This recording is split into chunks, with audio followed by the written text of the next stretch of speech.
Bienvenue à tous. Ce magazine est consacré à l'opération militaire Tchadima dans l'est du Burkina, notamment la phase retour. Tout comme à l'aller, l'engagement et la détermination des Cobras sont au rendez-vous de la mission. Des embuscades, des attaques de divers ordres, les boys en ont déjoué jusqu'à Fada et pas besoin de vous dire que tout n'a pas été rose pour les forces combattantes. Vous allez le voir dans ce magazine.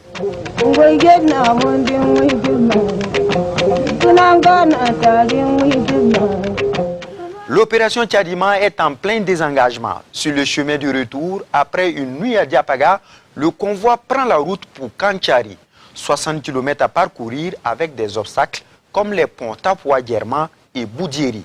Les déviations sont inondées par la pluie et des zones minées par des terroristes. Le convoi a eu sa toute première attaque à la mine sur cet axe. Dramane Guéné. Il est 6 heures à Diapaga. Le convoi s'articule. Nous sommes sur le chemin du retour, direction Kanchari. En principe, l'axe doit être plus facile, mais c'est sans compter avec Dame Nature. Une grosse pluie complique les manœuvres.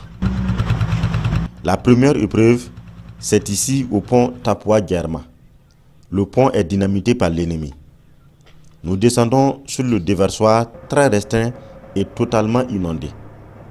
La traversée se fait avec beaucoup de tact. Un obstacle de franchi. La progression reprend son allure. Le pont Boudieri. Il y a de cela 4 jours, nous avions tracé une route pour contourner l'infrastructure sabotée. La route de fortune est inondée par les eaux de pluie.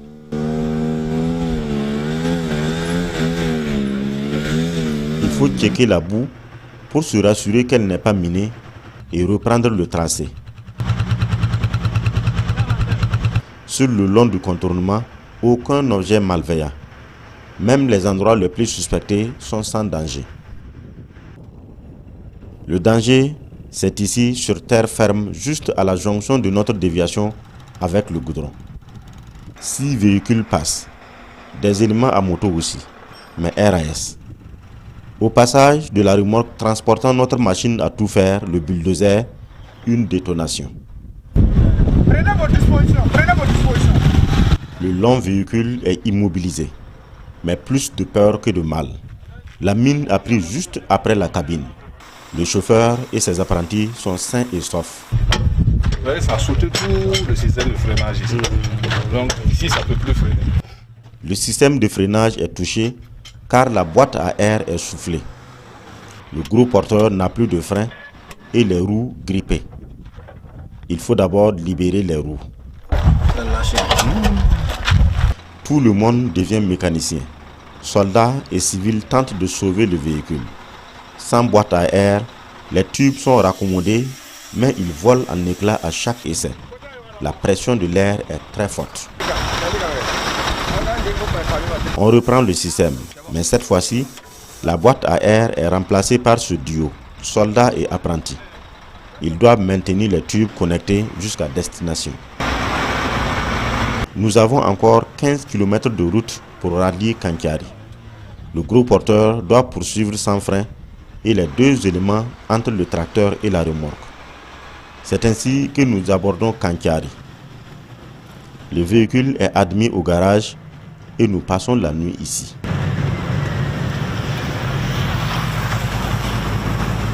Kanchari Machakwali, 60 km également. Cette voie du retour a été un grand parcours du combattant.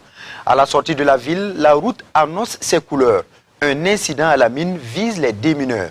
Et juste au barrage de Sakwani, c'est le blindé qui prend une mine avec de gros dégâts sur le véhicule. La péripétie de la route avec Dramane Guéné.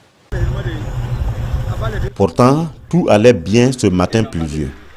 Après 2 jours de remèque, les hommes du capitaine Lyon reprennent le chemin du retour. Kanchari Machakwali, 60 km. Les véhicules civils qui ont desservi Partiaga Diapaga et ici Kankiari sont dans le sens de la marche.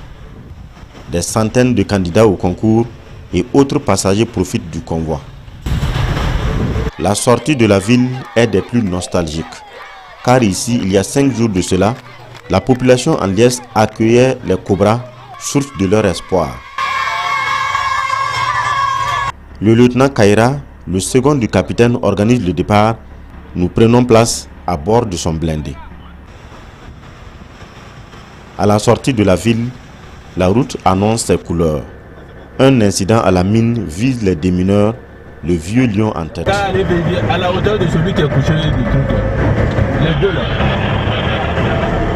C'est une mine hors sol et télécommandée par le poseur. L'engin est déclenché sur le flanc droit et déverse sa charge sur l'axe avec le vieux lion comme cible. Heureusement, le soldat n'était pas dans le champ des projectiles. La mine fait 0 victime et 0 blessé. Nous reprenons la route direction Matiakwali. Il nous reste 50 km à parcourir. Le ciel s'assombrit, l'orage se prépare. Moment encore plus difficile pour les manœuvres. Il faut se protéger de la pluie, rester vigilant pour éviter les embuscades, les mines et les embourbements des véhicules. À la hauteur de la digue du barrage de Sakwani, la pluie s'intensifie. Nous réduisons l'allure. Le goudron est totalement décapé sur le long. On vérifie et on s'engage à nouveau. Une détonation lourde suivie de grosses secousses. Nous sommes immobilisés. Notre véhicule est visé par une mine à effet dirigé. Elle est déclenchée à distance à l'aide d'une télécommande. Nous sommes pris entre la mine et le barrage. L'objectif est de projeter le véhicule dans l'eau, mais le mastodonte s'impose. Côté passager, juste des secousses et le souffle qui assourdit notre gaineur. Zapata prend juste 1 minute pour se ressaisir et reprendre son poste. Les dégâts, c'est le blindé qui les encaisse. Toutes les 4 roues sont soufflées, même la roue secoue. Notre blindé est paralysé et des impacts des billes recouvrent le flanc gauche du véhicule. Même sans pneus, le blindé peut encore faire au moins 45 km. Et le convoi descend sur Matiakwali. Au fur et à mesure que le convoi traverse des villes, la rame se rallonge. De Matiakwali, le cap est mis sur Ougarou, 46 km. Le trajet est presque fait à pied compte tenu des obstacles sur la route. Mais tenez-vous bien, avec l'assistanat des soldats, un bébé est venu au monde dans le convoi. Et oui, une femme a accouché d'un garçon pendant ce trajet. Draman Guinée. Matiakwali, Ougarou, 46 km à parcourir.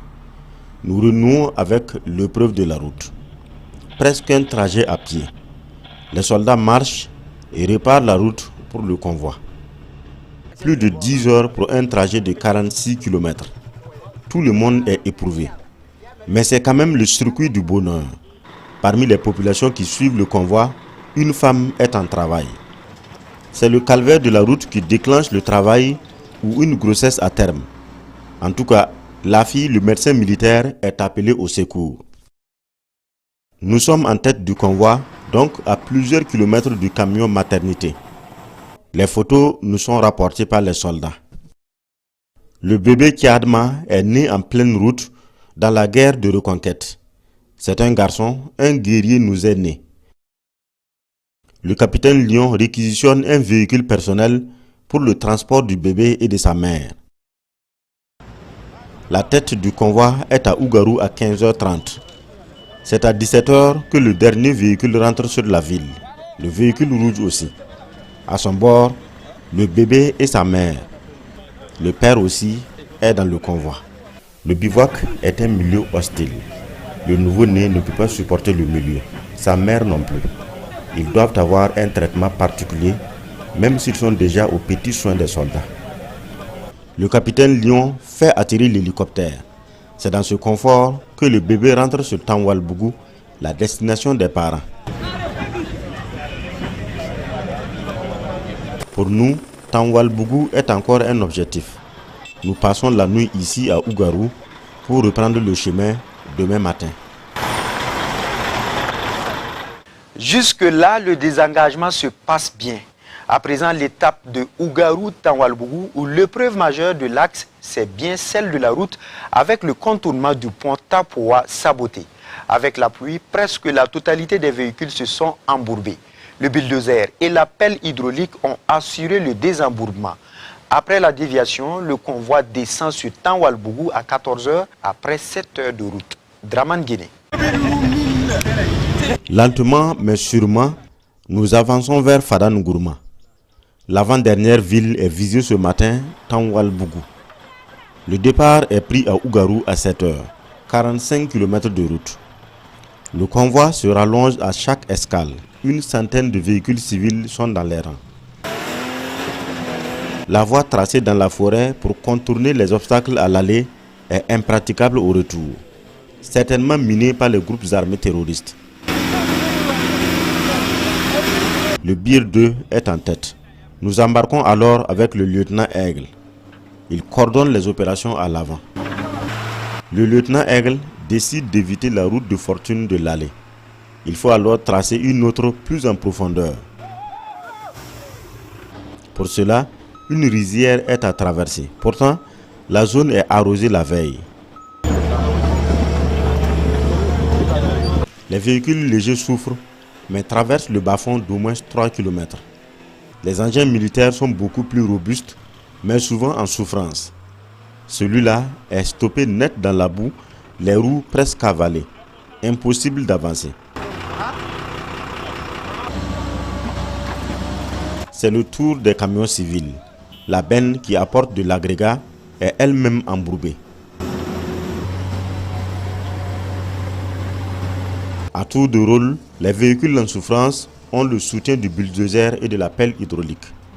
Le franchissement de la rizière, un véritable parcours du combattant.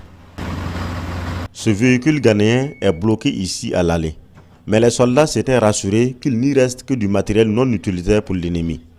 Des blocs moteurs, de la ferraille de moulin à mine et des sachets plastiques. Après la déviation, l'allure s'améliore. Le convoi descend sur Tanwalbougou à 14 h après 7 heures de route. Tanwalbougou-Fadane Gourma, c'est la dernière ligne droite. Une distance de 45 km parcourue en 2 jours. Le premier obstacle, le point Pointiangou, saboté à l'aller. Avec les pluies, le marigot s'est rempli et il a fallu un pont de fortune pour la traverser. Le pont est réalisé en 10 heures et le convoi campe juste sur la rive et reprend la route le lendemain. À 30 km de Fada, un véhicule du convoi saute sur une mine. L'accident fait 2 morts et 2 blessés. C'est dans cette consternation que le convoi rentre sur Fadane Gourma la nuit. C'est la fin de 34 jours de l'opération Tchadima. Draman Guinée. Tanwalbougou, Fadane Gourma, 45 km. Les précurseurs prennent les consignes pour la dernière étape après 1 mois d'opération. L'obstacle majeur du trajet, le pont Penkiangou. À l'aller, nous avions frayé un passage dans la forêt pour contourner l'infrastructure dynamitée. Les cobras checkent et analysent le passage. Plus de 3 semaines après notre passage, le marigot est aujourd'hui plein. Les techniciens prennent les informations sur le courant d'eau et la profondeur du marigot. Enfin, les ponts mobiles trouvent leur utilité dans le convoi. Ici, le choix est porté sur les buses métalliques. Un premier, logé dans le lit du marigot, mais insuffisant. Le marigot est très large. Il faut un deuxième, puis un troisième pour permettre à la vague de couler. Le pont est à 50% prêt. Les camions apportent de la latérite. Le bulldozer aplani et compact à la fois. Le reste se fait à la main. Militaires et passagers du convoi se mettent à la tâche. C'est un chantier de haute intensité de main-d'œuvre. Le travail se fait à la chaîne.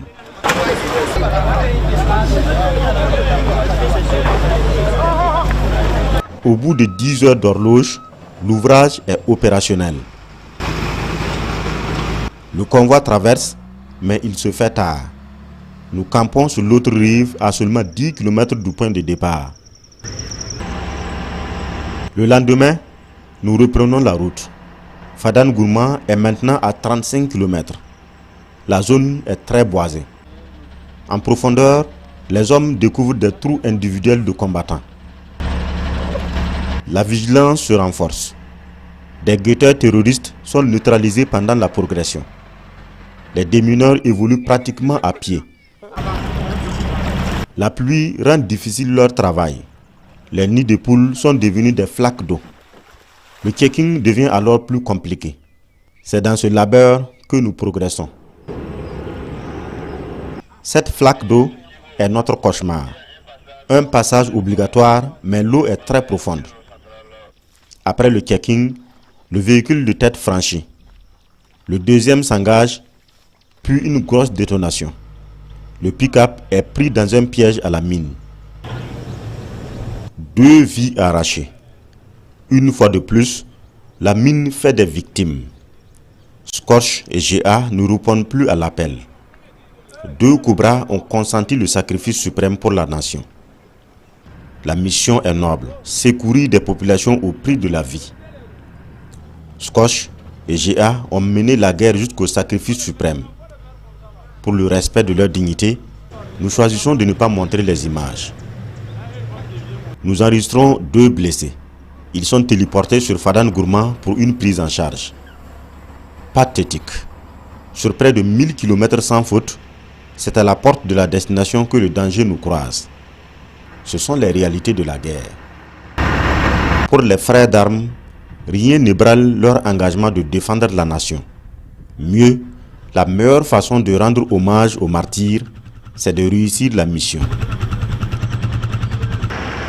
Le convoi progresse à pas lents jusqu'à Fadane Gourma.